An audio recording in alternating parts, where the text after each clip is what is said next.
So, have you ever felt this weird paradox? You work incredibly hard, you're climbing the ladder of success, but then you get to the top and the view just isn't what you expected. Well, in this explainer, we're going to dig into why that happens and how a blueprint that's over 2,000 years old might just hold the key to a much more fulfilling life. I mean, this question really hits home for a lot of people, right? You land the promotion, you crush the sales target, you cross that finish line, and for a second, it feels amazing. But then, almost right away, that feeling just vanishes, and you're already hunting for the next prize. It's this relentless treadmill that can leave you wondering, am I even running in the right direction? And this really gets to the heart of the problem. So many of us have been taught to measure our lives with a kind of internal scorecard. It's this collection of job titles, salaries, accomplishments, all the things we use to prove our worth to ourselves and to the world. We're just constantly checking that score, hoping it all adds up to a life well lived. Okay, so here's the game plan for today. First, we're going to break down this modern happiness trap. Then we'll step back and ask what happiness actually is, with a little help from some ancient wisdom. From there, we'll look at a practical blueprint for virtue, see how it fits into our lives today, and finally explore a whole new way to light the path forward. All right, let's kick things off with part one, the modern happiness trap. We've really got to take a closer look at this game we're all playing, this constant and frankly often exhausting race for success. The economist Joseph Schumpeter just completely hit the nail on the head with this one. The money, the status, the power, they're not just rewards. For so many of us, they're points on the board. They're a real, tangible index of success that proves we're winning. The biggest problem, though, this is a game that never, ever ends. And, well, this is where our obsession with scorekeeping can get a little dark. According to one study, working all the time isn't always about ambition. Sometimes it's actually a way to self-medicate, a strategy to run away from feelings like anxiety and depression. We just bury ourselves in that scorecard so we don't have to look at what's really going on inside. So if chasing points on a scorecard is a trap, maybe the problem isn't how hard we're working. Maybe the problem is the goal itself. And that forces us to ask a really big question. What is happiness, really? Seriously, what if this whole idea we have of happiness, that it's some destination you arrive at through achievement, is just wrong? The good news is we are not the first people to wrestle with this. The ancient Greek philosophers pretty much dedicated their lives to this exact question, and their answer completely changes the game. Okay, I've got a new word for you, eudaimonia. It's pronounced eudaimonia.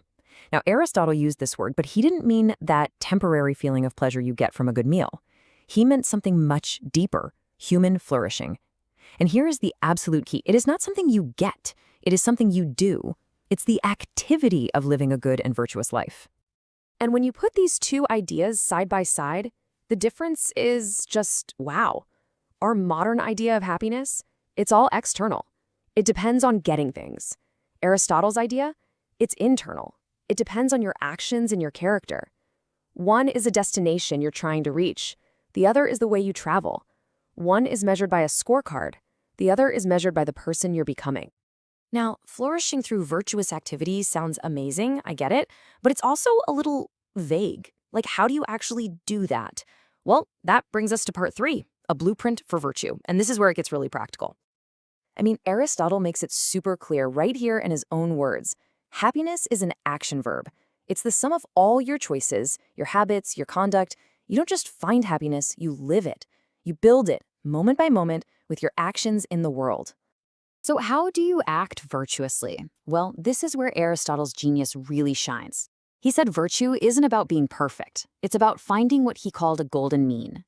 He argued that every virtue is just the perfect balance point between two vices, one where you don't do enough and one where you do way too much.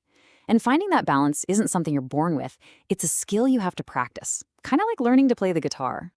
Let's just take courage as an example, right?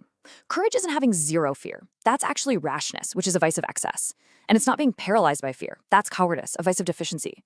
Courage is the mean. It's feeling the right amount of fear for the situation and still acting the right way. And the same logic applies to all sorts of other virtues, like generosity, which is that sweet spot between being stingy and just being wasteful. Okay, so this framework is pretty elegant, but does a philosophy from 2,000 years ago really apply to our lives today? With our smartphones and remote work and everything else? Well, the answer is a huge yes, which brings us to part four. For Aristotle, this whole eudaimonia thing was not a solo project. He knew that we are fundamentally social animals. He basically argued that even if you had all the money and success in the world, a life without real, deep friendships would feel totally empty. Connection isn't some nice to have, it's absolutely necessary if you want to flourish. And get this, modern data totally backs him up. A full 70% of employees today say that friendship is the single most important part of a happy work life. Turns out, even in our careers, we're still just people who desperately need connection to thrive. So let's bring this all home. You can actually use this golden mean idea as a kind of diagnostic tool for your own life. Think about ambition. Is your ambition driven by vanity, the excess, or by a real desire to contribute something meaningful? Aristotle called that great-mindedness. Or what about conflict? Do you avoid it at all costs, or are you assertive when you need to be? This framework just gives us a whole new lens to look at our own actions. And that brings us to our final section, lighting the way forward. It's time to kind of reimagine our entire approach to a good life and really move on from that old broken model. And here it is, the ultimate takeaway. The answer isn't to just swap your old scorecard of money and status for a new virtue scorecard. No, the goal is to get out of the score-keeping business altogether, to stop measuring your life and to just start living it. You've got modern thinkers like Arthur C. Brooks who are doing fantastic work bringing this ancient wisdom into the 21st century. And a big part of their argument is that we need to fundamentally change the metaphors we use for our own lives and our own progress. And that shift leads us to a new, and I think much more beautiful, metaphor. Now, this one comes from the Buddha, but it perfectly captures the spirit of eudaimonia. Instead of a scorecard, think of yourself as a light. Your purpose isn't to rack up points, but to illuminate, to make your own purpose clear, and to help light the way for others. And so that leaves us with one last question. A question to replace that old habit of always checking the score. What if, at the end of each day, instead of asking, how did I do or how did I score, you asked yourself, what light did I shine today? That one small shift in focus, well,